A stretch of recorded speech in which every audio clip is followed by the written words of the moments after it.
This is the Monheim Crème, a gorgeous tube microphone with a massive power supply and a massive price to match, $1,600. It's, designed for studio engineers and people who have good taste and need the best audio equipment, and yet, somehow I talked Monheim into letting me review it for content creators. And I know I'm just going to get a lot of flack from viewers who say, this is just too much money for a podcasting or interview mic. But you know what? I don't care. It is a great mic. I actually met the folks over at Monheim about a year ago. It was at the 2023 NAMM trade show in Anaheim. The founder, Andrew Monheim, is just one of those people who you immediately want to be friends with. Such a great guy. We talked for a long time at the show about their mics, and we both agreed to follow up about a review later. But it took almost an entire year to set this review up. I don't know if I just had to finally wear them down into agreeing. But just as this year's NAMM show was approaching, they said, hey, we'll have a mic ready for you at NAMM. Come by and pick it up. And man, did I regret parking a mile away from the convention center. This flight case is heavy.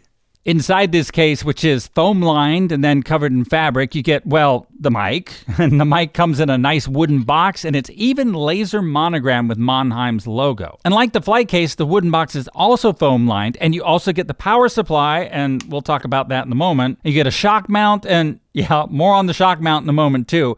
And you also get a very long 7-pin cable to connect the mic to the power supply. Okay, if you've never owned a tube mic before, you might be wondering what all the fuss is. Now, all condenser mics need to amplify their signal. The modern way to do that is with a solid-state mic, which uses a FET, or a field effect transistor. Before FETs, though, we had tubes. But tubes aren't as transparent as FETs, sonically. I mean, technically, they're made out of glass, so they're transparent, but you know what I mean.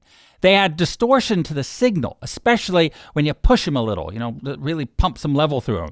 However, this distortion adds second-order harmonics, which many people think sound, nice. You also get a little bit of built-in compression with a tube mic. So, short answer, tubes are not as accurate as solid-state mics, but in a very pleasing way. Let's talk about the shock mount. The shock mount is a spider-style shock mount, but it's somewhat petite, which matches the slim form factor of the mic. And it does a great job of rejecting vibrations and thumps coming down the boom arm or mic stand. So here, let me demonstrate. First, I'll tap on the mic so you can hear, what that sounds like.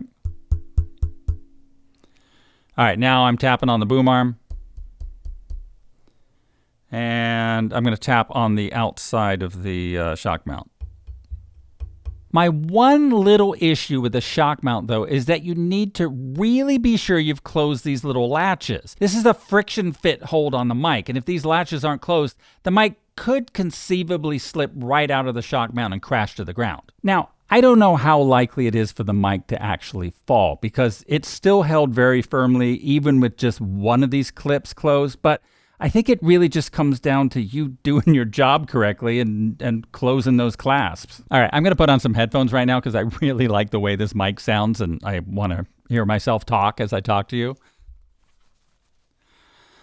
Okay, so the Crème, it doesn't come with a pop filter. And now there are plenty of mics that don't come with pop filters, but you absolutely want to have one if you're using the mic for vocals. And yes, I realize I'm not using one right now. You want to use a pop filter not just for pops and plosives, but to keep the spit off of your expensive microphone. It will damage the diaphragm over years and years. So since I'm usually putting mics on boom arms, though, like this, attaching pop filters can be a bit of a challenge. Now, of course, you could always buy a generic foam pop filter for the mic, which, I don't know, seems wrong somehow because it seems kind of cheap. I do appreciate, though, when a manufacturer has a built-in pop filter that attaches to the shock mount. Unfortunately, that's not the case here. The Crème features a CK12 style diaphragm or capsule, which is the same style found in the iconic AKG C12 mics and the C414 mics, along with a bunch of others. It's maybe a less common capsule than the Neumann style K67 capsule.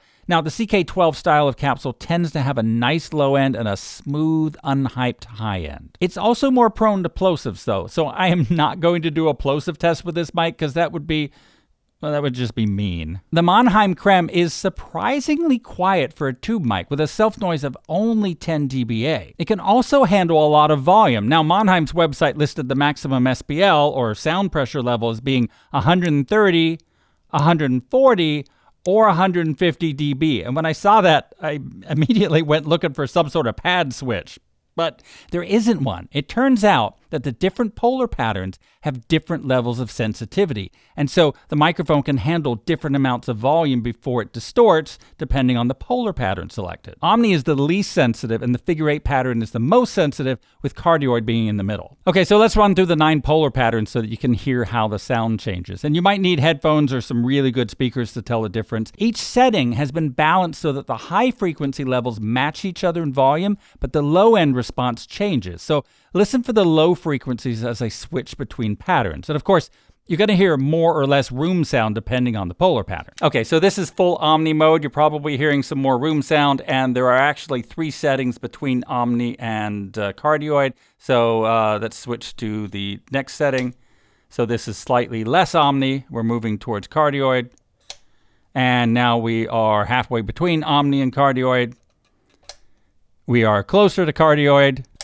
We are officially cardioid, and this is how we were hearing the microphone the entire time. Now we're moving towards figure 8, which means it's going to pick up in the front and the back of the mic, but not the sides. Okay, so this is 1 notch toward the figure 8 pattern. This is halfway between cardioid and figure 8.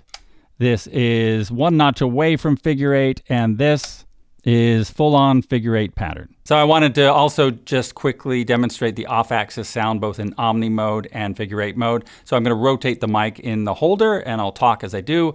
And so this is Omni mode right now. So as I turn it, there shouldn't be a whole lot of change in the sound when we go from 0 degrees all the way to 180 degrees like that. All right, now we are listening to figure 8 pattern, and I'm going to do the same thing, and we should hear quite a bit of volume difference at the sides, and then it should come all the way back in the back there. By the way, you're going to get 0 proximity effect with the Omni pattern and the most proximity effect with the figure 8 pattern. Now, that's not just for the Crème mic, but that's for all mics. That's just, physics. However, you can use that knowledge to fine-tune your sound even more. All right, now we're back in cardioid mode. Did I mention that each one of these mics is handmade and hand-tuned? And the mic body has an auto body style paint job, which I think is going to be really durable. There's something really special about knowing someone put this together by hand. I know if I built a mic myself, there would be like bits of solder all over the place and crimped wires, and it would just be a mess. So as a content creator, do you need this mic? No, of course not. Most content creators will get along fine with a mic that costs 1/10 of the price. Some viewers are going to get bent out of shape for me even suggesting that this might be used for podcast and video production. I mean, this is made for multi-platinum vocalists and world-class recording studios. It's too much mic for a YouTuber, right? I mean, maybe, but I know if it were mine, I'd use it all the time. It sounds flippin' fantastic.